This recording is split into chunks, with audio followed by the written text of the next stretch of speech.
Now, there's no doubt it is a very special time for the Queen and even the British Army as she marks 70 years on the throne. But how valuable has the Queen felt to the British Army over all the years? Well, let's talk to General Lord Richard Dannatt, former head of the British Army. Very good morning to you. Look, I mean, can you put into context for us the relationship between members of the armed forces and Her Majesty the Queen? Yes, well, good morning. It's a very special relationship because I think the first thing we all have to remember is when we join the Army, Navy or Royal Air Force, we swear an oath of allegiance to the Queen, to the Sovereign. So it's a very personal relationship that as soon as you join the armed forces, you then form with the Sovereign. We conduct operations decided by the government, but we always remember that actually our allegiance and our oath of allegiance is to the Queen, and that's very, very special. And of course, as we're seeing, we've always seen, her example of service is really the inspiration behind soldiers, sailors, airmen and Marines, and have been for decades. So she sets a fantastic example of service and actually of leadership as well. Those are really important aspects as far as the armed forces are concerned. Stephen and I both know young people in the British Army, and I'm sure there are lots watching. And you'd think that some young men and women might be, might not think very much of the monarchy at all. But they do seem to feel very, very loyal to her, particularly. Yes, well, I think it's as I said before, when we join, we swear an oath of allegiance to the Sovereign. And she's, as we know, as from today, she's been on the throne for 70 years. I'm 71. So, 1 year of my life was spent under King George VI. But for most of us who are 70 or younger, she has been the Queen throughout our lives. A figure of stability, a figure that inspires confidence. And these are sort of values and ideas that are really important as far as the armed forces are concerned. Because, we ask soldiers, sailors and airmen and Marines to do difficult things in difficult places. And you've got to believe in what you're doing. And you've got to believe in the cause, but also believe in the person, ultimately, who's asked you to do these things. And the Queen, as I said before, set such a fantastic example of service. And in her quiet way, she's a great leader as well. And I think the way that she leads public opinion, just take the story this morning.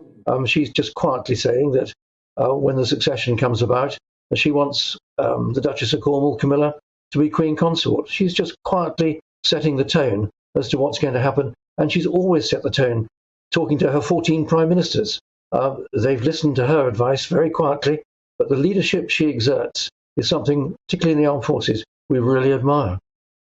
That's part of the thing, isn't it, with the armed forces, is it's a two-way street, a two-way relationship, because it's not just the respect that the armed forces have for the Queen, it's the respect she shows to the people who put their lives on the line for her. Well, that's absolutely right. And that's why virtually every part of the Army, Navy and Air Force has either the Queen or a senior member of the royal family as their colonel-in-chief or whatever the title happens to be. And that's an important way that the Queen and the royal family personalise the loyalty that is demanded of soldiers, sailors, airmen and Marines. It's a clever device. It's a very human, personal relationship that was then established with either the Queen or that senior member of the royal family.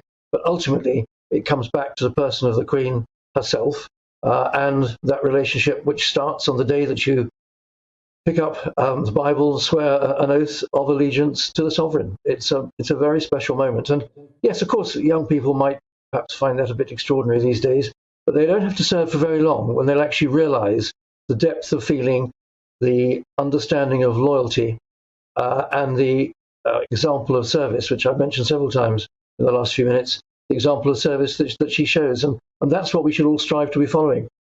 Not just in the armed forces, dare I say it, but in the emergency services and, without getting controversial, I think in government as well. Character and integrity are terribly important, and she is a wonderful character, and her integrity is of the utmost. We should say that word. Yeah, as you said, when you're in the army, ultimately she's the boss. You must have met her so many times. Well, I have, and as was reported, she's on cracking form at the present moment. I'm in Norfolk, she's in Norfolk. My wife is Lord Lieutenant of Norfolk and was over at Sandringham yesterday, where they had that very charming little reception, including cutting a cake. And I can tell you, she is on great form and really up for the start of her Platinum Jubilee year, which will give us a chance to celebrate this amazing life of 70 years of service and great range of events being planned for that Jubilee weekend in June, both here in Norfolk, of course, but right throughout the country and, dare I say it, right throughout the Commonwealth. This is a very special person who served this country and the Commonwealth fantastically for 70 years. And she'll go on for a while longer, I bet. Well, let's hope so. Let's hope so. Look, before we let you go, General, can we just ask about the Ukrainian situation? Because we know that, actually, I mean, quite a lot of regiments are on standby now for potential deployment to either Ukraine or Estonia or Poland. I mean, those bordering countries. How concerned are you? How do you read the current situation? Well, I stand by the line that I think we discussed on a previous occasion when I joined your programme, that I don't believe, and I could be proven wrong tomorrow morning, I don't believe that Vladimir Putin will invade Ukraine. I think he will bully, he'll threaten, he'll intimidate.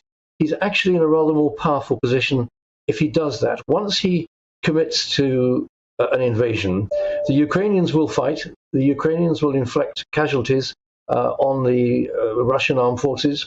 Other news media are reporting this morning that the United States has been briefing that up to 50,000 civilians could lose their lives. It'll be bloody, it'll be messy.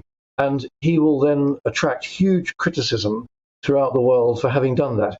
He's much stronger to be there threatening and intimidating because everyone's talking about him at the present moment. But they're talking about him in a sort of way because we're trying to guess what he's going to do. He thinks it puts him in quite a powerful position. But you mentioned British troops. I think we need to be quite clear. Ukraine is not a member of NATO. We all know that. So we're not going to send British troops to Ukraine to fight. It's their fight. They have the absolute right to defend their own sovereignty and their own territory and their own freedom. But we will support other NATO members who have common borders with Russia, whether that's Poland or the Baltic states or other countries where British troops are at the present time. And the government may well decide to send more to show our solidarity with our NATO members, while also giving moral support and some equipment and training support to the Ukrainians. But Ukraine is not a member of NATO, and I'll be controversial and say, and I don't think it should be either, because of course this is the issue. A lot of Russians really believe that Ukraine is part of Greater Russia. Most Ukrainians don't feel that, but the Russians do. And I think if we were to take Ukraine into NATO, it really is, if you like, sticking a very sharp stick into the side of Russia. And I don't think that's the clever thing to do. The other Eastern European countries became communist because the Red Army liberated them, as it were, 1944, 1945, and they stayed communist as a result of the Red Army's invasion. But Ukraine is a different case and quite rightly should be independent. We should support its independence. But I'm very dubious and nervous about extending NATO membership to Ukraine.